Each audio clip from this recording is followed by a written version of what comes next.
अपने मैच खिलाने Asia cup में पाकिस्तान इंडिया का मैच एक खिलाना है और कोशिश एशियन मतलब कोशिश यही होती है कि 3 मैच हो जाएं, लेकिन 2 मैच तो ऑलमोस्ट कंफर्म ही होते हैं। तो उससे फिर जो ग्रुप है वो थोड़ा सा लॉपसाइडेड ज़रूर रहता है।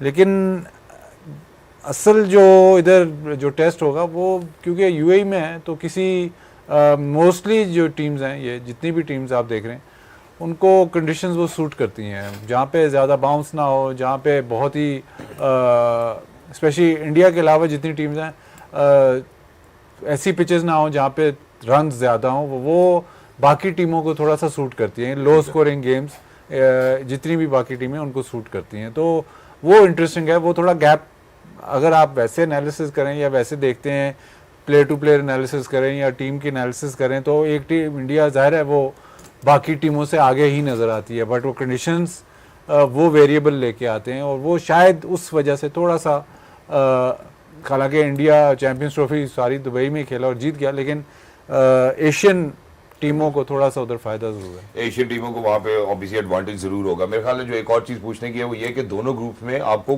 कंपेटिटिवनेस कहाँ पे ज्यादा लग रही है? ग्रुप ए में लग रही है, ग्रुप बी में लग रही है? Obviously I think Afghanistan, Bangladesh, Sri Lanka, ये तीनों टीम्स ऐसी, हांगकांग को ऑब्वियसली T20 फॉर्मेट में आप किसी भी टीम को राइट ऑफ नहीं कर सकते, पर वहाँ 3 टीमें ऐसी तगड़ी हैं जिसमें से किसी 2 को आपको ऊपर लाना पड़ेगा, या चलो 3 भी आती हैं तो आपको पता है कि उधर कंपटीशन ज़रा ज़्यादा है। पाकिस्तान, इंडिया और यूएई का भी कंपटीशन अच्छा है, ओमान भी कुछ अरसे से अच्छी क्रिकेट खेल रहे हैं, पर वहाँ पे अगर देखा जाए तो ज़रा टीमें तगड़ी हैं। बाजिद भाई ने जो बात की यूएई में इंडिया का, ऑब्वियसली वनडे क्रिकेट में तो डिफरेंस अभी भी रहेगा बाकी टीम से, पर जब T20 फॉर्मेट आता है वहाँ पर ये डिफरेंस बहुत कम हो जाता है। जब भी आप T20 फॉर्मेट खेलते हैं वैसे भी नॉर्मल पिचेस के ऊपर भी ये डिफरेंस, दोनों टीमों का गैप कम होता है, बट जहाँ पे पिचेस थोड़ी सी डिफिकल्ट हों, स्लोअर हों, स्पिन फ्रेंडली हों, बॉलिंग फ्रेंडली हो, तो वहाँ पर ये गैप और ज़्यादा मज़ीद कम हो जाता है। तो इसलिए एशिया कप का फिर मज़ा भी और ज़्यादा आता है जब इस तरह की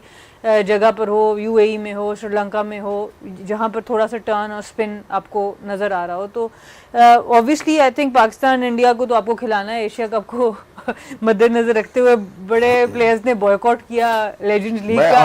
ये सवाल बड़ा इंपॉर्टेंट है। उसमें अब कमेंट्री के लिए वो कह रहे हैं, सुना है, दरख्वास्तें भेज रहे हैं कि हमें भी एशिया कप में रख ले, तो उसके ऊपर भी बाजिद भाई से जरूर टेक लेनी चाहिए हमें कि क्या सीन है। फिर बॉयकॉट खाली पिछले वाले टूर्नामेंट में बनता है। फिर तारिक सईद के साथ पूछ रहे थे कमेंट्री बॉक्स में प्लीज। नकल उनके रविचंद्रन अश्विन ने ये बात की हाँ जी कि नेशनलिज्म कम पैसों पे ही होती है, जहाँ पे पैसे ज़्यादा हो वहाँ पे फिर ये चलता नहीं है। मतलब वो तो लेजेंड लीग्स वाला तो बड़ा अजीब सा सिस्टम था, क्योंकि आपको पता था कि टूर्नामेंट से पहले टीम चलेगी, उसमें ऑलमोस्ट काफ़ी सारे ओनर्स जो हैं वो इंडियन बेस्ड ही है, ऑलमोस्ट वो लीग आप कह लें कि इंडियन ओन्ड ही लीग है बिल्कुल। और उसमें आप जाके बिल्कुल मैच से पहले कहें जी पाकिस्तान से हम नहीं खेलते, हालांकि आपको ये मतलब जब आप वहाँ जा रहे होंगे उससे पहले पता ही सब क्लियर था, लेकिन वहाँ जाके आपने ये ड्रामा किया। बट अब उनके बोर्ड से, मतलब उनकी हुकूमत से इंस्ट्रक्शंस आ गई हैं कि बायलैटरल हम नहीं खेलेंगे, लेकिन मल्टी जो नेशन टूर्नामेंट्स है उसमें खेलेंगे। तो जाहिर है जब ज़्यादा एट स्टेक होगा तो फिर बॉयकॉट नहीं होगा। तो मल्टी नेशन का ये मतलब है कि अगर वर्ल्ड कप का मैच हो या ऐसा मैच हो जब सेमीफाइनल हो या नॉकआउट मैच हो, वहाँ पे आप बॉयकॉट कैसे करेंगे?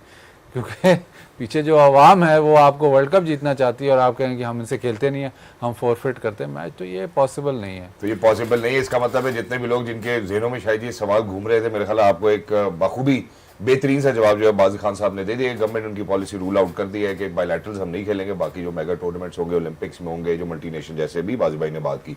पाकिस्तान के मैचेस जो है वो कब होंगे, किन किन के साथ होंगे, मेरे ख्याल ये भी जरा देखना शुरू करते हैं। आई थिंक इट्स, मैं बिल्डअप तो कर सकता हूँ ना, तो बिल्डअप तो करूँगा। पहला मैच तो बिल्डअप पहला है पाकिस्तान वर्सेस हांगकांग। 9 तारीख से जो है वो एशिया कप जो है वो ऑब्वियसली किक ऑफ होगा in Abu Dhabi. Then we come towards the second game, it's going to be the match number 4, Oman versus Pakistan. Then coming down match number 6, I think all eyes on that, India versus Pakistan, Sunday 14th of September 2025. Will the history be made? I think that's something different, but फिर उसके बाद super 4 में जाते हैं, certainly जब वो फिर teams खेल के क्वालिफाई करेंगी तो पता चलेगा। होपफुली पाकिस्तान इंडिया क्वालिफाई करें, अब सेमीफाइनल भी तगड़ा देखने को मिले। बाजिद भाई, अब सबसे पहली जो बात बनती है पाकिस्तान इंडिया की राइवलरी की, मैं आपसे बात करना चाहता हूँ। अनफॉर्चुनेटली बड़े मैचेस या बड़ी गेम्स में शायद पाकिस्तान रिसेंट टाइम्स में इंडिया के साथ नहीं एक तगड़ा मुकाबला कर पाया, बट जब हम पाकिस्तान और इंडिया का मुकाबला ऑन पेपर देखते हैं, एनालिसिस में देखते हैं, इधर बाबर रिजवान नहीं है, उधर रोहित शर्मा नहीं है, उधर विराट कोहली नहीं है। मोस्ट ऑफ द टाइम लगता है ऐसा ही है कि फैंटेसाइज तो कोहली ही करते रहे पाकिस्तान के खिलाफ रन करना। आपको कब क्या लगता है कि राइवलरी में थोड़ा डिफरेंस जरूर आएगा, Pakistan on the higher side नजर आता है, या आपको इंडिया लगता है अभी भी उनके पास एज है? एक मैंने नंबर निकाले थे, बल्कि कहीं से पढ़े थे मैंने नंबर, मैंने क्या निकालने राइवलरी पे। तो जो सबसे बड़ी क्रिकेट में जो राइवलरी जिसको मानते हैं वो इंग्लैंड और ऑस्ट्रेलिया के, उनके मैचेस, टेस्ट मैचेस, मेरे ख्याल पाकिस्तान इंडिया के अगर एक टेस्ट मैच है तो उनके 3 थे। इस किस्म का रेशो था। तो जो राइवलरी होती है ना, वो खेलने से बढ़ती है, ना खेलने से राइवलरी कम होती है। ठीक है, वो इंटेंसिटी एक मैच के लिए तो हाँ जी जीतना है ये वो, लेकिन राइवलरी वो उस किस्म की नहीं रहती। अब जब एशेज का जो ये बिल्डअप करते हैं, एशेज एक पहली एशेज खत्म होती है, 1.5 साल के बाद एशेज होती है, उसका बिल्डअप उसके बाद ही शुरू हो जाता है। बट उनकी राइवलरी ऐसी है कि वो इतना ज़्यादा आपस में खेलते हैं कि वो राइवलरी कायम रहती है। अदर स्पोर्ट्स में भी देख लें आप, इंटर क्लब मैचेस भी देखें, अगर इंटर क्लब राइवलरी है, अगर मतलब प्रीमियरशिप ले लें या फुटबॉल के, वो राइवलरी है, अगर वो 3, 4, 5, 6 साल अगर वो टीमें आपस में खेलें ही ना, तो वो राइवलरी डाई डाउन कर जाती है। तो इसी तरह ये पाकिस्तान इंडिया की जो राइवलरी है अभी भी मतलब सबसे ज़्यादा नंबर खींचती है। लेकिन आप ये अंदाज़ा करें कि अगर ये मतलब बीच में कोई वो ब्रेक ना आती और पाकिस्तान इंडिया टेस्ट मैच है सारा जैसे नॉर्मल बायलैटरल सीरीज, तो आप देखेंगे क्या हाल होता। जब ये आए थे मेरे ख्याल 2003 था शायद, जब ये टेस्ट सीरीज खेलने आए थे पाकिस्तान में, तब देखने वाला हाल था कि क्या मतलब बालाजी 2003 था मेरे ख्याल, बालाजी आए थे तो तब देखने वाला हाल था कि बालाजी की फैन फॉलोइंग कैसी थी। तो वो हम कहने को तो हम कहते हैं राइवलरी, लेकिन जब राइवलरी ने मैच ही 2 साल में 2 खेलने हैं या 3 खेलने हैं, तो ये तो राइवलरी तो कहाँ की राइवलरी। लेकिन अगर हम करंट सिनेरियो की बात करते हैं, ऑब्वियसली पास्ट में तो हमने देखा है, growing up, obviously Pakistan India की राइवलरी, इसको हमने सेलिब्रेट भी किया, इस पे एंजॉय भी किया है, लोगों ने बिजनेस भी किया है, बिजनेस अपॉर्चुनिटीज भी क्रिएट हुई हैं in recent times. How do you see Pakistan versus India? बाजू भाई का कहना ठीक है यार, हम इतने मैचेस अब खेलते ही नहीं तो राइवलरी कहीं डाई डाउन हो गई है, बल्कि मुझे लगता है शायद अफगानिस्तान के साथ हमारी ज्यादा राइवलरी बढ़ गई है। और रीसेंट स्क्वाड को देखते हुए हाउ डू यू फील? बिल्कुल, आई थिंक बिल्कुल ये बात सही है, क्योंकि आपको स्टोरीज चाहिए होती हैं, नैरेटिव चाहिए होता है, कॉन्टेक्स्ट चाहिए होता है। जिस वक्त आप राइवलरी की बात करते हैं, आपको पता होता है अच्छा पिछले मैच में इसने इसकी विकेट ली है, या पिछले 2 मैचेस पहले इनका ये फड्डा हुआ था, वहाँ से सारी स्टोरी बिल्डअप होनी शुरू होती है। तो जब आप मैच ही एक खेलेंगे तो अगले मैच तक वो बात आपको 6 महीने या साल इंतजार करना पड़ता है, world cup to world cup, उस सारी बात को। तो आई थिंक 6-0 के नारे तो लगेंगे ना, वो तो लगेंगे वहां पे आपको पता है पाकिस्तानी जाने नहीं देंगे। बट वही बात है कि आपको ऑब्वियसली जहाँ पे आप ज्यादा मैचेस खेल रहे होते हैं वहाँ अपॉर्चुनिटी बढ़ जाती है। अफगानिस्तान की आपने बात की, इवन बांग्लादेश जब आके यहाँ पे टेस्ट जीता है, या उससे पहले एशिया कप में इवन बांग्लादेश इंडिया की राइवलरी बड़े मजे की नजर आनी शुरू हो गई है, अफगानिस्तान पाकिस्तान की राइवलरी मजे की नजर आनी शुरू हो गई। तो स्टोरी से ही सब चीज़ें बिल्डअप हो रही होती हैं। तो वो एक बहुत बड़ी लॉस है आई थिंक ग्लोबल क्रिकेट का इस वक्त। पाकिस्तान इंडिया का तो जो लॉस है वो है, पर अगर आप ग्लोबल प्लेटफॉर्म पे बात करें, मैं एमसीसी की मीटिंग्स में गई, आईसीसी की मीटिंग्स में गई, बड़ी बातें होती हैं जी, इसको हमने फुटबॉल के मुकाबले में कैसे क्रिकेट को, स्पोर्ट को हमने बड़ा करना है। सबसे जो इम्पोर्टेंट चीज़ है, जो आपको सबसे ज़्यादा रेवेन्यू दे सकती है, वो इंडिया पाकिस्तान के मैचेस हैं, उनके बायोडेटर, उसके ऊपर तो कोई बात ही नहीं करने को तैयार।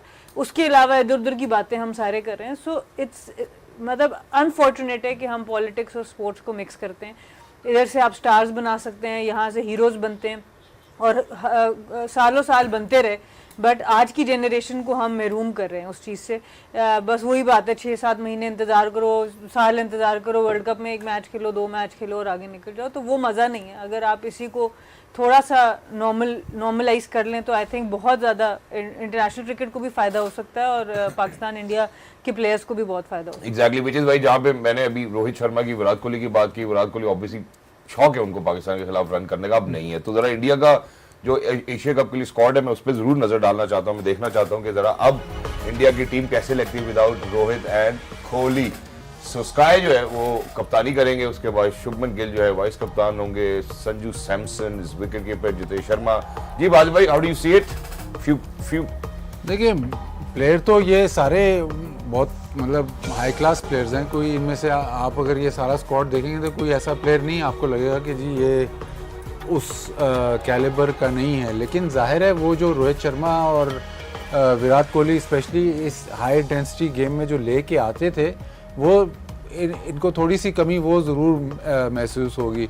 सूर्या कुमार यादव हर किसी के खिलाफ रन्स करता है, पाकिस्तान के खिलाफ किसी वजह से या हाई पेस या कुछ वजह है कि पाकिस्तान के खिलाफ वो उस तरह से इफेक्टिव नहीं है।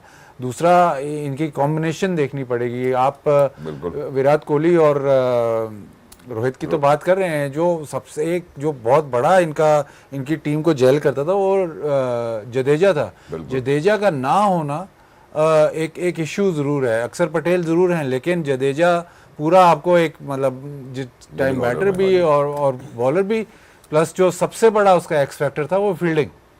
उस जैसा फील्डर मेरे ख्याल वर्ल्ड एलीट फील्डर्स में नंबर 1 या नंबर 2 में वो आता है, क्योंकि रन आउट, कैच, ये वो सब आउटस्टैंडिंग। तो वो मिसिंग, जाहिर है उसने मूव ऑन तो करना, लेकिन मिस ज़रूर होगा। तो उस वजह से ना अब उनकी अगर आप जब बॉलिंग पूरी करेंगे ना, तो आपको 4 बॉलर पूरे खिलाने पड़ेंगे, पूरे 4 बॉलर। अक्सर आपका ऑलराउंडर हो गया जी और हार्दिक, लेकिन ये हार्दिक आपका छठा बॉलर बनेगा, तो आपके पास वो जो थोड़ा सा लीवे था ना, वो नहीं है। अगर आप ये वो वरुण चक्रवर्ती इनका एक्स फैक्टर होगा, उसको ज़रूर खिलाएंगे, कुलदीप को खिलाने की कोशिश करेंगे। लेकिन अब कुलदीप को अगर ये खिलाते हैं तो इनका प्रॉब्लम हो गया कि जी छठा बॉलर जो है वो फिर कैसे पूरा होगा करेंगे। Do you have any suggestions? I think एक चीज़ जो मुझे नज़र आई, श्रेयस अय्यर का ड्रॉप होना स्क्वाड से, वो मुझे बड़ा ऑब्वियसली। अब शुभमन गिल को ये लोग लेके आए हैं वापस T20 फॉर्मेट में। अगर हम स्टार्ट्स के ऊपर जाएं, जो उसकी श्रेयस की परफॉर्मेंस रही है, जसवाल भी नहीं है, वो भी बहुत ज़बरदस्त प्लेयर हैं, बट यहाँ से इनके बैकअप का भी आपको अंदाज़ा ज़रूर होता है कि किस तरह के टॉप क्वालिटी प्लेयर्स इस वक्त बाहर बैठे हैं। जो बात बाजिद भाई ने की है इन पिचेस के ऊपर, फिर भी मुझे लगता है शायद आप हार्दिक को as a 5th bowler consider कर सकें और 6ठे नंबर पे आप किसी और को ले आएँ, बट डिपेंड करेगा टीम कॉम्बिनेशन पे। पर जडेजा वाली बात बिल्कुल सही है, बिकॉज जडेजा ने जितना अरसा इस टीम की बैकबोन बने रहे हैं, तो अब थोड़ा सा ट्रांजिशन में आपको टाइम लग सकता है, और वो एक अपॉर्चुनिटी है जिसको सारी टीम्स एशिया कप में एक्सप्लॉइट कर सकते हैं। बिकॉज एट द टॉप जो प्रेशर हैंडल रोहित और विराट करते थे, वहाँ पर भी एक आपके पास ऑप्शन ज़रूर है, इवन दो बहुत अच्छे क्वालिटी प्लेयर्स हैं, बट जहाँ पर बॉलिंग और उसकी बैलेंस की बात है, वहाँ पर भी अगर एक बॉलर के ऊपर आप अटैक कर गए तो आप इंडिया की बॉलिंग को खोल सकते हैं। आप वो जो 5 का यूनिट है, छठे बॉलर को इन प्ले ला सकते हैं। तो वहाँ पे इस एशिया कप में डेफिनेटली टीम्स के पास opportunity. Exactly, but looking at the squad, it looks like as if Pakistan and India will stand a chance to compete against each other. जहाँ पे हमने रोहित शर्मा या बाबर आजम या रिजवान के ना होने की या विराट कोहली के ना होने की बात की, उन्होंने जडेजा के ना होने की बात की। Looks like as if it's going to be a fair chance and tough competition in between Pakistan and India. अब जरा दूसरे ग्रुप की जाने भी बढ़ते हैं। दूसरे ग्रुप के अंदर आप क्या देखते हैं, किस किस्म का कंपटीशन हो सकता है? नहीं, कंपटीशन तो जाहिर है उसमें तो ज्यादा कंपटीशन होगा। अफगानिस्तान, श्रीलंका, बांग्लादेश, ये तीनों श्रीलंका को हमेशा रिसेंट टाइम्स में थोड़ा सा अंडर एस्टिमेट किया जा रहा है। अब इनकी प्रिपरेशन बेहतर है।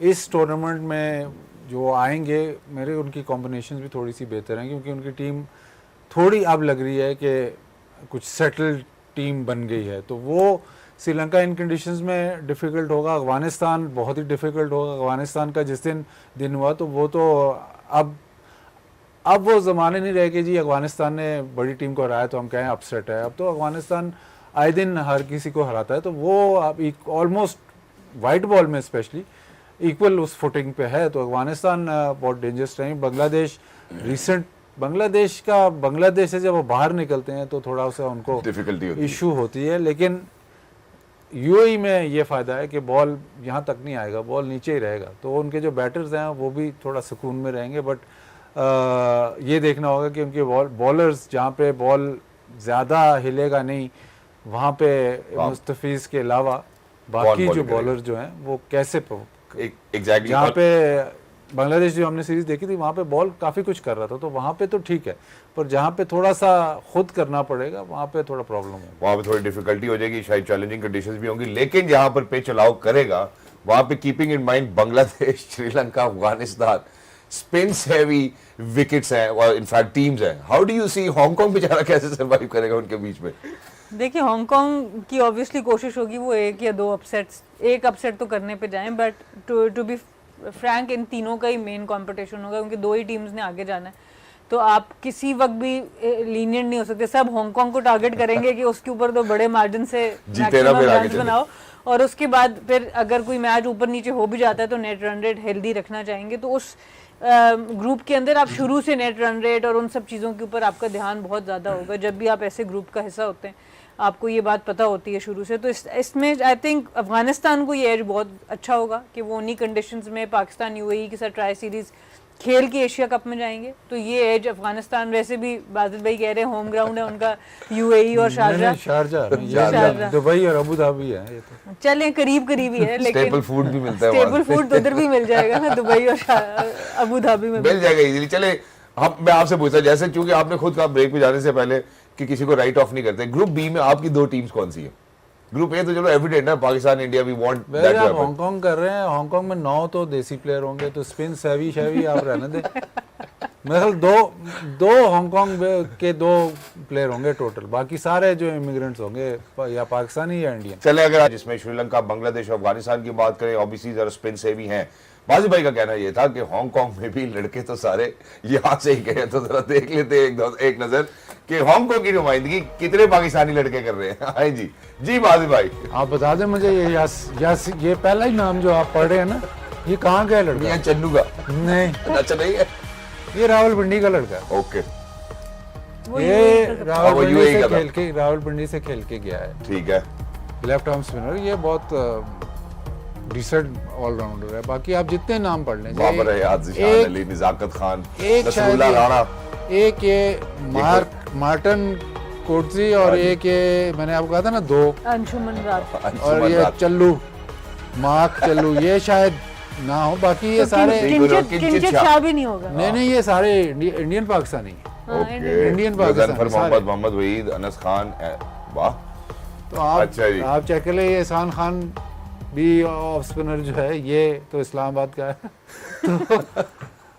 तो ये स्पिनर्स पे नहीं ये फंसेंगे, बिल्कुल ये हाई पेस पे फंसेंगे। जाहिर है जो छोटी टीम होती है वो हाई पेस पे फंसती है, स्पिनर्स पे कम फंसेंगे। क्वालिटी स्पिनर के सामने शायद प्रॉब्लम हो, लेकिन आप इनको डिस्काउंट नहीं कर सकते। अगर कहीं पे मैच फंसता है तो ये आप ये नहीं समझेंगे कि आराम से मैच निकल जाएगा, कहीं पे उन कंडीशंस में स्पेशली अगर यही टूर्नामेंट आप ऑस्ट्रेलिया या इंग्लैंड में करा रहे होते हैं जहाँ पे चिट्टे पे मतलब तेज रन हो रहे हैं और 200 हो रहा है, और तो वो जब 200 होता है तो या 225 होता है तो ऑलमोस्ट जो जरूरत सी छोटी टीम होती है वो मैच से बाहर हो जाती है।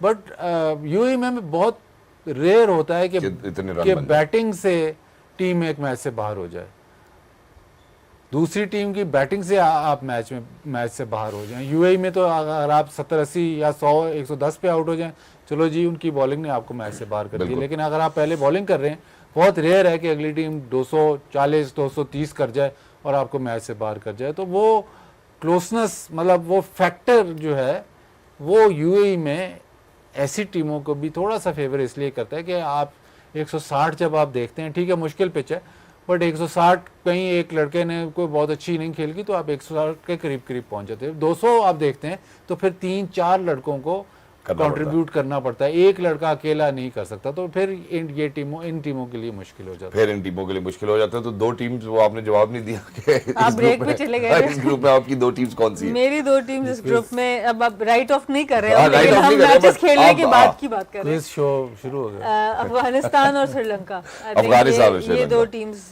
मुझे लगता है कि इस ग्रुप से ऊपर जाएंगी। बाजी भाई आप भी बता देना प्लीज। कहाँ से? ये ग्रुप बी से ही। देखिए ग्रुप ए में तो हमें पता है दो टीम जो हम चाहते हैं, जिनको देखना चाहते हैं। ग्रुप बी से इन्होंने दो क्या टीम। बताई? इन्होंने तो बता दिया है अफगानिस्तान और श्रीलंका। वो बांग्लादेश आपने कह दिया कि बांग्लादेश से बाहर जरा डिफिकल्ट हो जाता है उनके लिए। आपने बताया अफगानिस्तान और श्रीलंका, लेकिन अब कब है ये? 9 तारीख से शुरू 9 तारीख तो से। 9 तारीख को इधर बैठे होंगे हम सब। इंशाल्लाह। आप जान नहीं रहे? मैं तो किधर जाना। यार चले, ये तो रिकॉर्ड पे रहेगा ना। हाँ, हाँ। कैसे? यार ये अभी जहाज हम लोग दोबारा देख चलवा लोग देंगे देख रहे एक दिन पहले। आप क्या ये क्लिप आपको मिल जाएगा। स्टूडियो भी चेंज हो जाता है, सारा कुछ, सारी वो सारा ब्रांडिंग भी चेंज हो जाएगी, तो फिर कैसे आप ये कैसे कहीं ना कहीं से कोई ना कोई रास्ता हम निकालेंगे। उस ब्रांडिंग में ये कैसे शो बीच में फिट हो? हम कहीं ना कहीं मिक्स एंड मैच करेंगे। इन्होंने कहा जी मुझे आप चले जूम पे ले लेना। बाजिद भाई मेरी बात सुने, आप मेरे साथ एग्री कर सकते हैं, वैसे मैं कोई नहीं, मसला नहीं। वो इतनी मुश्किल में इधर उधर घुमा रहे हैं कि कहीं ये एग्री क्या ना है? मैं अफगानिस्तान अग्री ना करना और पड़े। दूसरा इन्होंने सिर्फ, मैं अफगानिस्तान बांग्लादेश। अफगानिस्तान बांग्लादेश। चलो ठीक है जी, हमारे पास दो टीमें आ गई है। ये क्लिप जो है वो खुरम भाई आपने हमें पहुंचा देना है, ताकि जब हमें इसकी जरूरत पड़े तब हम इसका अच्छा इस्तेमाल कर सकें। आए जी, आप सबसे जो मैंने पहले प्रोग्राम के आगाज में बात की थी कि BOG का जो 80वां इजलास है उसके अंदर क्या की पॉइंट्स जो है। तो आप बेशक 8 कर लें, आपका दिल करता है 24 कर लें, आपका दिल कर ले 26 कर लें। टीमें तो PCB ओन करता है, तो उससे सेंट्रलाइज सिस्टम में ये स्पोर्टिंग स्ट्रक्चर जितने दुनिया में है वो कहीं पे सेंट्रलाइज्ड है ही नहीं। जी। तो अगर आप इतने सालों से कोशिश कर रहे हैं और बार बार कोशिश कर रहे हैं, तो पता नहीं कब जाके आपको ये रियलाइजेशन होगी कि यार नहीं यार, दुनिया ऐसे कर रही है, तो शायद वो ठीक कर रहे हैं, शायद हम जो है हमारा जो हम गलत उस पे चल रहे हैं। वो अब इस पे कोई बात करने को तैयार नहीं है। कोई जितने मर्जी थिंक टैंक्स ले आए, वो कोई भी इस जगह जाता नहीं है।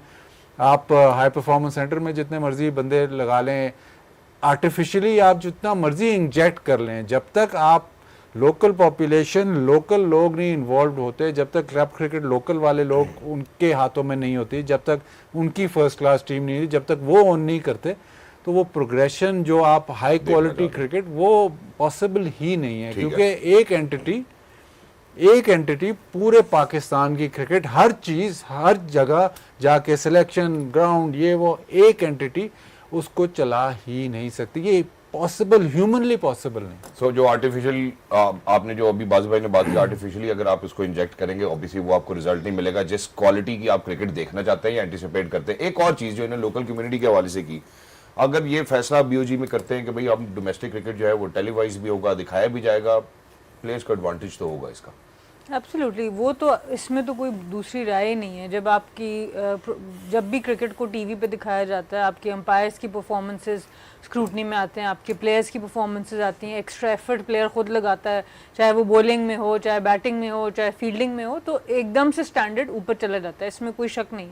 तो आई थिंक ये तो बहुत ज़रूरी है, अगर आप ये कर सकते हैं तो बहुत ही अच्छी बात है। बट बात सारी अगेन आ जाती है कंसिस्टेंसी की, कि कितनी बार हम डोमेस्टिक स्ट्रक्चर बदलेंगे और कब हम एक ऐसा स्ट्रक्चर पे हम इत्तेफाक कर सकेंगे कि हम कहेंगे हाँ 3 साल 5 साल के लिए कम से कम हम ये स्ट्रक्चर को चलने दें। 3 और 5 साल बहुत कम अरसा है। पूरी दुनिया में 50-50 साल से वो स्ट्रक्चर्स चलते आ रहे हैं, जिसके अंदर हल्की फुल्की ट्वीक होती है, और अगर उनको कोई नई चीज़ करनी होती है तो वो नए फॉर्मेट में एक नया टूर्नामेंट लाते हैं, जैसे 100 का इंग्लैंड में आप देखते हैं। वो पिछली चीज़ों को नहीं हर वक्त चेंज करते रहते। तो हमने इतनी चेंजेस कर दी हैं, इतनी खिचड़ी पक चुकी है डोमेस्टिक क्रिकेट में, कि लिटरली एज एक्सपर्ट्स भी आप हर साल बैठते हैं, समझने की कोशिश करते हैं कि अब क्या होने वाला है, स्ट्रक्चर है अब स्ट्रक्चर क्या है और कैसे। तो वो जो फॉलो कर रहे हैं उनके लिए भी प्रॉब्लम है, जो प्लेयर्स हैं जो पाथवे से आना चाहते हैं पाकिस्तान टीम में, उनके लिए भी बड़ा प्रॉब्लम है कि हम किस तरीके से अपनी क्रिकेट को प्लान करें।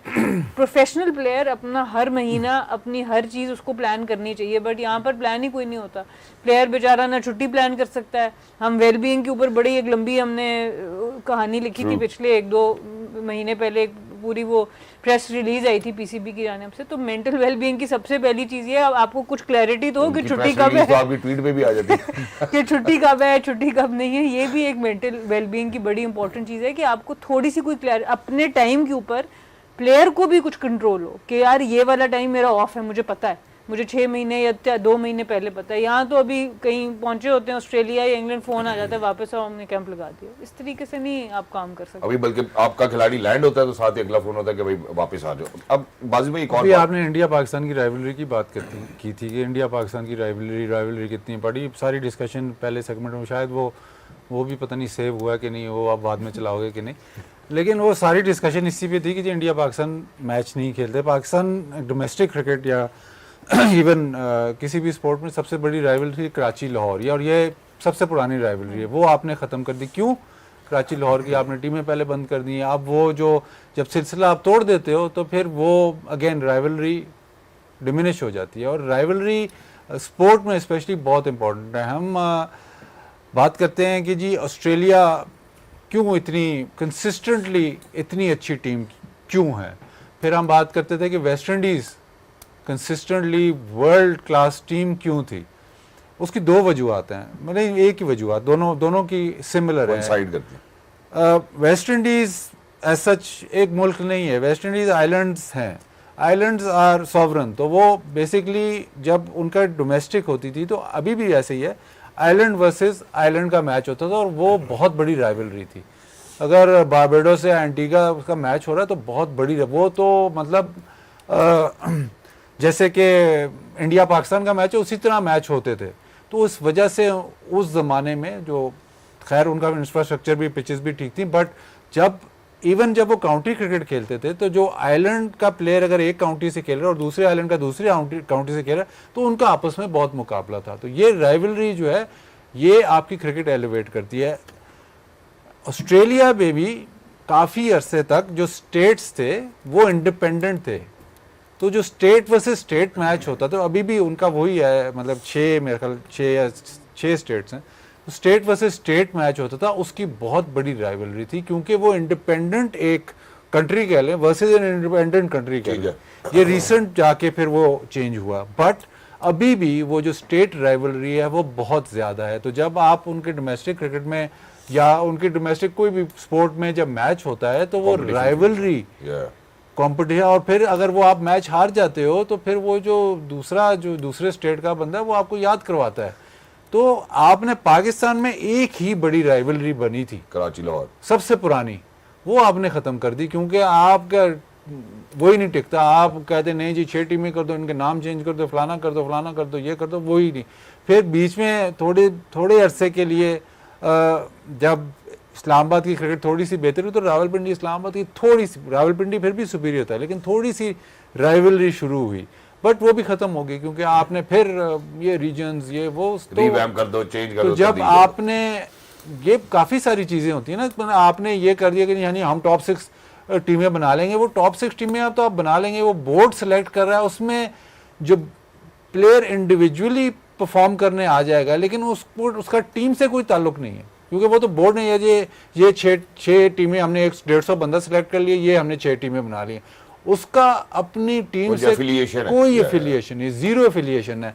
मैं खुद अगर नॉर्दर्न से खेल रहा हूँ तो नॉर्दर्न से मेरी ज़ीरो एफिलिएशन है। अगर मैं सेंट्रल पंजाब से खेल रहा हूँ तो जो इवन सेंट्रल पंजाब में जो लोग रहते हैं, सेंट्रल पंजाब की उनकी सुबह नहीं है ना, तो उनकी सेंट्रल पंजाब से कोई एफिलिएशन नहीं है।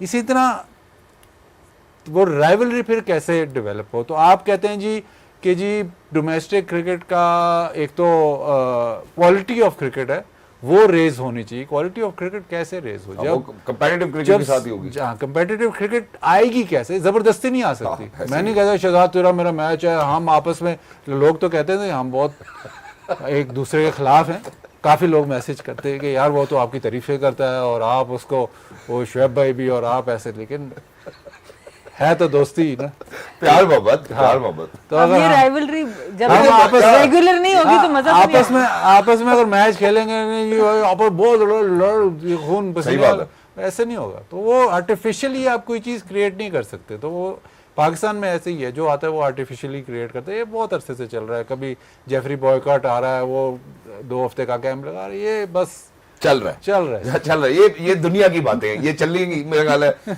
लेकिन जो स्ट्रक्चर की बात की थी, मेरा ख्याल है मैं उसमें ये जरूर ऐड ऑन करना चाहूंगा कि कोई भी स्ट्रक्चर यार, आप कोई भी चीज रीवैम्प करना चाहते हैं, किसी भी चीज को रीएडजस्ट करना चाहते हैं, ट्वीक्स करना चाहते हैं, किसी एक स्ट्रक्चर के साथ कंसिस्टेंट रहना पड़ेगा ताकि हम उसके रिजल्ट्स रीप कर सके। हमें 6 महीने में या 1 साल में किसी भी स्ट्रक्चर से ये नहीं पता चलेगा कि हम कितने क्वालिटी प्लेयर्स प्रोड्यूस कर पाए हैं। We want that system to prevail for a while until we could see for ourselves that whether the structure is failing, whether we need to change it or not. तो change करने से पहले ही मेरा ख्याल है हम क्या कर देते हैं, हम कहते हैं भाई स्ट्रक्चर ही चेंज कर दो। जो एक और चीज अच्छी मेरा ख्याल है, वो जिसके बारे में आप हमेशा बात भी करती है, आप ट्रेल ब्लेजर भी हैं, कि वुमेन्स के लिए, वुमेन्स की क्रिकेट टीम के लिए एक हाई परफॉर्मेंस सेंटर जो है वो कराची में बनाया जा रहा है। ये बीओजी में डिस्कस हुआ है। How do you see that? लेकिन सना कराची नहीं मानती है, कहती मुरीद के में होना चाहिए, वहाँ पे बहुत जबरदस्त चले रहता है। बिस्मिल्लाह तो करेगा। नहीं, कराची तो ऑब्वियसली मेरे लिए बहुत अहम शहर इसलिए भी है कि मेरी तो डोमेस्टिक की कप्तानी सारी कराची की थी। सही। और कराची अच्छी जगह है पाकिस्तान वुमेन्स टीम के लिए। इससे पहले मुल्तान में बहुत कैंप्स लगे और मुरीद के तो हमारा होम ग्राउंड था, जैसे शारजा अफगानिस्तान का है। बट कंडीशंस वहाँ पे बहुत मुश्किल थी। आप मई जून के महीने में जब चावल की फसल हर तरफ लग रही होती थी तो हमारा कैंप लग जाया करता था। आपके लिए बड़ा जरूरी है भिगो के मार रही है। नहीं भिगो के नहीं, मैं तो अब हमें समझ आई है ना, उस वक्त हमें समझ ही नहीं आती थी। हम तो जोश जज्बे में ट्रेनिंग हो रही थी वहाँ पे, हम जोश जज्बे में खेल जाते थे। हाँ, हर पिच पे भी पानी लगा देते। लेकिन कराची का ये देखें, आपको जब भी कोई इस तरह के स्ट्रक्चर बनाना है तो बड़े शहर में हो तो ज़्यादा अच्छा है, जहाँ पे स्पॉन्सर्स भी आए, जहाँ पर उनको भी कोई आप लेवरेज दे सकें। तो आई थिंक अगर तो ये बन जाती है और इसके ऊपर काम प्रॉपर तरीके से हो जाता है तो ये वुमेन्स क्रिकेट के लिए गेम चेंजर हो सकता है। आपको एक अलग से एकेडमी 100% चाहिए, क्योंकि जिस वक्त NCA नेशनल क्रिकेट एकेडमी, जितने नाम उसके, हाई परफॉर्मेंस सेंटर, जितने नाम भी बदले, पहली प्रायोरिटी आज भी, चाहे कोई इस चीज़ को अग्री करे ना करे, मेंस क्रिकेट की होती है। जब उनका कोई कैंप नहीं लगता तो शाहीन को सेकंड प्रायोरिटी पे रखा जाता है, उसके बाद अंडर 19 को, उसके बाद वुमेन क्रिकेटर को। तो अगर इन तीनों में से किसी का कोई कैंप नहीं है तब आपको नेशनल क्रिकेट एकेडमी मिलती है, अदरवाइज आपको मुरीद के या मुल्तान जाना पड़ता है और वहाँ पर आपकी फैसिलिटीज़ अभी उस लेवल की नहीं है। तो आई थिंक ये बहुत इंपॉर्टेंट है कि वुमेन्स क्रिकेट के लिए एक डेडिकेटेड फैसिलिटी हो। साथ प्रैक्टिस करना भी बहुत ज़रूरी है। जब आप जिम सेशंस करते हैं, जब आप नेट सेशंस करते हैं, आपके साथ आपके मेल और फीमेल क्रिकेटर्स इकट्ठे कर रहे होते हैं, तो बहुत सी नॉलेज एक्सचेंज आप वहाँ पे कर सकते हैं, तो वो भी ज़रूरी है। बट एक डेडिकेटेड फैसिलिटी बहुत ज़्यादा इंपॉर्टेंट है। मैं ये खुद समझती हूँ कि अगर मैं खेलते हुए कमेंट्री करती और बाजिद भाई या जो भी मेरे साथ सीनियर जो कमेंटेटर्स हैं, अगर ये नॉलेज उस वक्त और ज़्यादा आती तो और ज़्यादा बेहतरी आ सकती थी बहुत सी चीज़ों में। तो ये इंटरेक्शन भी बहुत ज़रूरी है कि आपके जो मेल काउंटर पार्ट्स हैं उनके साथ आपका इंटरेक्शन हो, बट एक डेडिकेटेड फैसिलिटी कि जहाँ पर जिस वक्त कैंप की ज़रूरत है आप उधर जा सकें, आप उधर प्रैक्टिस कर सकें। वहाँ पे फिजियो का अच्छा होना लाजमी है, आपके पास अच्छे डॉक्टर्स वहाँ पर मौजूद हों, रिहैब की फैसिलिटी वहाँ पर मौजूद हो, पिचेस हों, ग्राउंड्स हों, तो क्यों नहीं वुमेन्स क्रिकेट आपकी आगे जा सकती, इसमें कोई पोटेंशियल। हाँ जी बिल्कुल। So good decision. Not just that, अब जब आपने पाकिस्तानी वुमेन क्रिकेट टीम के हवाले से बात की थी, ऑब्वियसली हमें भी पता है कि वर्ल्ड कप आ रहा है आगे, तो साउथ अफ्रीका की टीम जो है वो 3 वनडे इंटरनेशनल खेलने के लिए पाकिस्तान आ रही है। Do you think it will serve the purpose of preparation for Pakistan? देखिए, इट्स द बेयर मिनिमम। ज़रूरी था क्योंकि आपके क्वालिफायर्स के बाद आपने कोई भी वनडे मैचेस नहीं खेले, सिर्फ आपने 3 मैचेस आयरलैंड के अगेंस्ट T20 सीरीज़ खेली, जो कि ऑब्वियसली आयरलैंड के फेवर में गई क्योंकि वो T20 क्रिकेट बहुत खेल रहे हैं और हम इतना नहीं खेल रहे थे, गालिबन हम वनडे के फॉर्मेट में ज़्यादा थे। लेकिन वर्ल्ड कप से, क्वालिफायर से लेके वर्ल्ड कप तक यही 3 मैचेस हैं जिसके अंदर आपको अपनी 11 भी पूरी करनी है, आपको अपना बैटिंग ऑर्डर भी सेट करना। सो बेयर मिनिमम है, बट अच्छी चीज़ है कि एटलीस्ट वर्ल्ड कप से पहले थोड़ा सा अंडर प्रेशर लड़कियां आके थोड़ा सा उसमें से गुजरेंगी तो सही कि इंटरनेशनल क्रिकेट में थोड़ी वापसी तो नज़र आएगी। अदरवाइज बहुत बड़े बड़े गैप्स हैं अभी भी वुमेन्स क्रिकेट के कैलेंडर में और उनको फिल होना चाहिए। Exactly, I think that. इससे पहले कि मैं अपने डोमेस्टिक की तरफ जाऊँ, एक और टीम जिसके बारे में मैं जरूर बात करना चाहता हूँ, दैट साउथ अफ्रीका। हमने टेस्ट चैंपियनशिप में भी देखा, उन्होंने बहुत ही अच्छी कारकर्दगी दिखाई। नॉट जस्ट दैट, उसके बाद बबूमा बैठ जाते हैं, रेस्ट करते हैं, किसी और को कप्तान बना के भेजते हैं, वहाँ से भी उनकी टीम जीत कर आती है। और अभी भी अगर हम वनडे इंटरनेशनल जो they playing against Australia, South Africa is making sure that they are going to play phenomenal cricket and make sure that they're going to defeat Australia. So they've defeated the series already, even though एक one-day international अभी रहता है. But for them to turn around all of a sudden and look like a mighty team, it's something which is nice to see. तो मैं बाजू भाई से पूछना चाहता हूँ, for that team, South Africa, to do so wonderfully well, may it be Test cricket, may it be one-day internationals, defeating Australia in Australia, what do you take of them or make of them? South Africa की जो एक team है ना वो है Australia. ये हम थोड़ा सा अंडर द रेडार जाते हैं, लेकिन ये साउथ अफ्रीका एक टीम है जो ऑस्ट्रेलिया को हमेशा टक्कर देती है. ऑस्ट्रेलिया को ऑस्ट्रेलिया में जाके भी हराती है. मेरे ख्याल पिछली 3 ये ओडीआई सीरीज़ उनसे जीत चुके हैं. फाइनल देख लें वर्ल्ड टेस्ट चैम्पियनशिप का, तो साउथ अफ्रीका जो है वो ऑस्ट्रेलिया के ख़िलाफ़ मतलब वो एक ऐसी टीम है कि हम कहते हैं जी ऑस्ट्रेलिया बहुत सुपीरियर टीम है, लेकिन वो हमेशा इनको मसला डालती है. शायद उनका प्लेइंग स्टाइल मिलता है या जो भी चक्कर है. इवन अगर आप देखें वो जो बहुत बड़ी कंट्रोवर्सी हुई थी, जो स्टीव स्मिथ और डेविड वार्नर बैन हुए थे, वो भी साउथ अफ्रीका ही सीरीज़ में था. तो वो आप ये देख लें कि वो उनको भी, ऑस्ट्रेलियंस को भी पता है कि ये टीम जो है हमें बहुत टक्कर देती है. बट कमाल साउथ अफ्रीका का ये है कि विद ऑल द ड्रॉबैक्स, इतना कुछ मसले मसाइल हैं उधर, बिल्कुल पॉलिटिकल, मतलब वो तो और लेवल पे है ना. तो वो उन मसले मसाइल में भी वो हर स्पोर्ट में प्लेयर्स क्रिएट करी जा रहे हैं और आ रहे हैं, लड़के आ रहे हैं, जा रहे हैं. कोई रिटायर हो रहा है तो वो कह रहे हैं यार ये अभी तो 10 साल और खेल सकता था. अभी एबी डिविलियर्स ने जो लेजेंड्स में हाल किया है तो लोग कह रहे हैं कि ये तो बहुतों से अच्छा है, लेकिन वो कितनी जल्दी रिटायर हो गया. तो वो बहुत सारे उनके इश्यूज हैं जो चलते हैं, लेकिन उस इश्यूज से लड़ते हुए और उस इश्यूज के साथ एक टीम कंसिस्टेंटली परफॉर्म करती है. चाहे वो सेमीफाइनल हारे, चाहे फाइनल हारे, चाहे वो उस नॉकआउट्स में हार जाए. अब तो वो जोकर्स का लेबल लगाया गया, जो मर्जी आप लगा लें, लेकिन जो पीछे जो चल रहा है वो अबूर करना ही मतलब बहुत बड़ी बात है. एग्जैक्टली. और जहाँ पे हम साउथ अफ्रीका का तस्करा कर रहे हैं, मैडम सना, मैं आपसे, क्योंकि हमने इस पे पहले भी तफसीली बात की थी जब हमने वेस्ट इंडीज के हवाले से बात की, आपने जरूर बताया कि टीम्स किस तरह शेप अप हो रही है. For them to have so much of impact at the back end then making sure कि it does not impact their game, how can other teams learn from that? देखिए, हम जब किसी भी टीम की सक्सेस को एनालाइज करते हैं ना, तो हम टिप ऑफ द आइसबर्ग तो चेक कर रहे होते हैं. हाँ जी, 5 पिछली सीरीज ऑस्ट्रेलिया से वनडे सारी जीत गए हैं, ये हुआ वो हुआ. पर एट द बैक एंड आप देखें, इस वक्त ग्राहम स्मिथ उनकी एडमिनिस्ट्रेशन में मौजूद हैं. अगर आप साउथ अफ्रीका की प्लेयर एसोसिएशन देखें, वो इतनी स्ट्रॉन्ग है. आहिस्ता आहिस्ता जो उनके प्लेयर राइट्स हैं उसके ऊपर बहुत ज़्यादा काम हो रहा है. अगर उनकी डोमेस्टिक क्रिकेट पे आप आ जाएं, ऐसे T20 पे, उसका जो उन्होंने रिवाइव किया या जो उठाया उस पूरे टूर्नामेंट को, उससे प्लेयर्स की बहुत से मसले मसाइल उनके हल हो गए. तो जब प्लेयर्स खुश होते हैं, जब प्लेयर्स को अपॉर्चुनिटी मिल रही होती है और पीछे से लीडरशिप ऐसी होती है. जिस वक्त अभी भी जब मैं गई हुई थी अपने इवेंट के लिए, तो वहाँ पे ग्राहम स्मिथ और टिम्बा बवूमा की जो इंटरेक्शन थी ना, वो क्लासिक थी. मतलब आपको नज़र आता है कि एक one captain to the other captain and he was taking pride.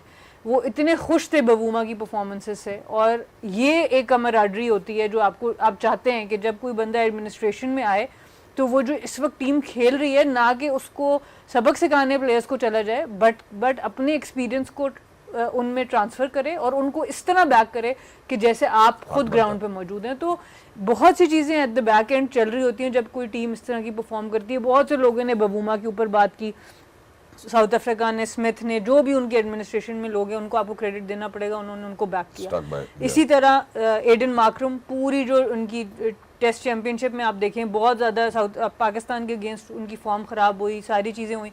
Final में आके उन्होंने वो नॉक खेलते हैं और बवूमा कहते हैं कि it is not the stats जिसके ऊपर मैं फैसला करता हूँ, it is the character of the player. तो ये चीज़ें बड़ी बहुत मायने रखती हैं कि जब आपकी लीडरशिप इस तरह के फैसले करने से ना डरे कि ठीक है स्टैट्स अपनी जगह, उनकी अपनी एक ज़रूरत है क्रिकेट के अंदर, पर एक ऐसा प्लेयर जो अंडर 19 ट्रॉफी जीतता है, एडन मार्करम की मैं बात कर रही हूँ, बाकी जगह पे परफॉर्म करता है, उसको आप टेस्ट चैंपियनशिप के फाइनल से बाहर नहीं बिठा सकते. सो वो उसका फ़ायदा उनको हुआ जब ऐसा आप ट्रस्ट करते हैं. इसी तरह की मिसाल आपके पास विराट कोहली की है कि पूरा वर्ल्ड कप नहीं परफॉर्म किया, फाइनल में आकर उन्होंने परफॉर्म कर दिया. तो जब आप प्लेयर्स पे ट्रस्ट करते हैं, क्वालिटी प्लेयर्स पे, तो वो हमेशा आपको उसका फायदा जरूर देते हैं। एग्जैक्टली मेरे ख्याल में जो यहाँ पे मैडम सना ने बात की क्वालिटी प्लेयर्स के ऊपर जब आप ट्रस्ट करते हो आपको जरूर फायदा होता है and in fact it's all about backing up your people, making sure that you are there for them, making sure that you instil in them that character and moral which is actually required. अभी आपने revamp और restructuring और ये सारी बातें की थी ना, तो इतना बड़ा ब्लूप्रिंट, इतना बड़ा वो लिटमस टेस्ट था कि आपके सामने 1992 का वर्ल्ड कप हम जीते थे, हमारी तो याद सिर्फ 1992 वर्ल्ड कप जी, पाकिस्तान वर्ल्ड कप जीता था, लेकिन एक टीम वो वर्ल्ड कप खेली थी जो कितने सालों से अपार्थाइड की वजह से इंटरनेशनल क्रिकेट खेल ही नहीं रही थी। बिल्कुल। तो उसने आपको ये दिखाया था कि अगर आपका घर सही है ना तो आप प्लेयर फिर भी प्रोड्यूस कर जाते हो। 1992 के वर्ल्ड कप में वो बारिश ना होती तो क्या पता वो वर्ल्ड कप जीत जाते, और वो फिर मतलब कहाँ से कहाँ बात चली जाती। लेकिन इवन देन अगर एक टीम आके सेमीफाइनल में और लोग कह रहे थे कि जी ये शायद मतलब वन ऑफ ज़ाहिर टॉप 4 में ही आ गई, बिल्कुल, तो एक टीम जो इंटरनेशनल क्रिकेट से बाहर है आप उसको स्टडी नहीं कर सकते। आप ये डोमेस्टिक सारा बातें करते हैं, आप स्टडी नहीं कर सकते कि भाई वो उन सालों में क्या हुआ। उन सालों में यही हुआ कि जो उनका डोमेस्टिक स्ट्रक्चर था उसी पे वो रहे, उसी को उन्होंने स्ट्रेंथन किया, वहीं पे वो क्रिकेट खेले और उसी से वो प्लेयर्स प्रोड्यूस करते रहे। उससे अगर उससे पहले जाएं तो ऐसे ऐसे प्लेयर जो ज़ाया हो गए ज़ाहिर अपार्थाइड की वजह से, अभी भी मतलब हॉल ऑफ फेम में अभी भी फिर भी आगे, वो बैरी रिचर्ड्स हो गया या ग्राहम पॉलक हो गया, ये बहुत बड़े बड़े प्लेयर थे जो कि उस ज़माने के प्लेयर कहते हैं कि यार ऐसे हमने प्लेयर देखे नहीं। एक और वर्ल्ड कप जो खेले थे वो आफ्टर हिज प्राइम खेले थे, पीटर कर्स्टन, इसका भाई गैरी कर्स्टन का भाई, वो भी आफ्टर हिज प्राइम खेला था, बट वो भी बहुत बड़े प्लेयर। तो वो आपका जो सिस्टम था वो प्लेयर थ्रो अप कर रहा था। तो अगर पाकिस्तान इंग्लैंड और ऑस्ट्रेलिया की सिस्टम को नहीं मानता तो साउथ अफ्रीका का ही देख ले कि वो कैसे चला रहे हैं और कैसे चल रहा है और कितने सालों से चल रहा है। और इससे बड़ा सिस्टम का इससे बड़ा टेस्ट क्या हो सकता है कि आप 20 सालों के बाद इंटरनेशनल क्रिकेट में आते हैं और क्वालिटी क्रिकेट खेलते हैं और मतलब आप मिनोज में नहीं शामिल होते, आप उसी जहां से आपने छोड़ा था उधर ही शामिल हो रहे हैं, ऊपर टॉप टियर में ही। तो ये चीजें सोचने वाली हैं जिसपे कोई हमारे में कोई ध्यान नहीं है। हम तो अनफॉर्चुनेटली हमारे चेयरमैन आके काम करना चाहते हैं, बट उनके साथ वाले जो लोग हैं, जिनको जो भी चेयरमैन आता है, इस दफ़ा तो चेयरमैन तो बहुत ही स्ट्रांग है, बट उनके साथ जो लोग आते हैं, जो क्रिकेटर्स आते हैं जिनसे ये मशवरा लेते हैं, उनका ही देख लें कि कितना मतलब क्या सोल्यूशन क्या पेश कर रहे हैं टू क्रिकेट की बेहतरी के लिए। अगर आपका सोल्यूशन अगर 6 महीने के बाद फेल हो जाता है तो फिर आप उन लोगों का सहारा ना लें, दोबारा ना लें। Thank you so much Bazil भाई, you know I think you made it very easier for me, for anybody and everybody who's out there. I think the entire purpose of this discussion is कि यार हम Pakistan cricket की बेहतरी की बात करें। हम हमेशा वक्त पर वक्त ये आपको याद दहानी भी कराते रहते हैं, लेकिन बाजिल भाई का जो पॉइंट है इट्स 100% वैलिड कि यार अगर आपने ऑस्ट्रेलिया से नहीं, इंग्लैंड से नहीं और किसी और से नहीं सीखना तो ये लिटमस टेस्ट आपके पास है। आप साउथ अफ्रीका की तरफ देख लें, प्रोड्यूस करते रहे प्लेयर्स। नॉट जस्ट दैट, अगर हम इसी बात को इख्तिताम की तरफ भी लेके जाएं, एक इंसान ने आपके पास आके मशवरा दिया, सोल्यूशन दिया, आपने उसको अडॉप्ट कर लिया, उसका मशवरा फेल हो गया, फिर वो दोबारा आप उसी से मशवरा लेंगे या अब आप किसी और से मशवरा लेंगे? हम सिर्फ ये बात कहना चाह रहे थे। But thank you so much madam Sana, thank you so much Bazil भाई for being with us, lovely to be in conversation with you and for everybody who's out there. ख़वातीन और हज़रात, मशवरे की कहानी ऐसी है, मशवरा मुफ्त में सब दे तो देते हैं, लेकिन कौन सा मशवरा और कब उस मशवरे पे अमल होना चाहिए, ये लीडर की जिम्मेदारी होती है, जो जिम्मेदारी हमारे चेयरमैन साहब के ऊपर है। Until next time, look out yourselves. इंशाल्लाह अगले हफ्ते आपसे मुलाकात होगी।